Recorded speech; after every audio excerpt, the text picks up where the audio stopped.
প্রিয় শিক্ষার্থী বন্ধুরা, কিভাবে ক্যালকুলেটরের সাহায্যে বাইনারি যোগ করা যায় সেটা আজকে শিখব।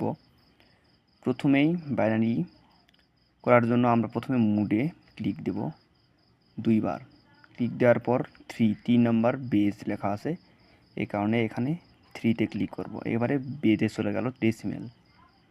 এখন আমরা যেহেতু বাইনারি যোগ করব সেই কারণে আমরা বাইনারি এখানে লেখা আছে বিন, এখানে অক্টাল, বিন মানে বাইনারি, তাই বাইনারিতে ক্লিক করব। বাইনারি সংখ্যা 1 0 0 1 1, তাহলে 1 0 0 1 1 প্লাস 1 0 0 1 1 0 0 1, তারপর সমান সমান ইকুয়াল করলে 1 1 1 0 0, এটা অ্যান্সার। তাহলে অ্যান্সার হলো 0 0 1 1 1।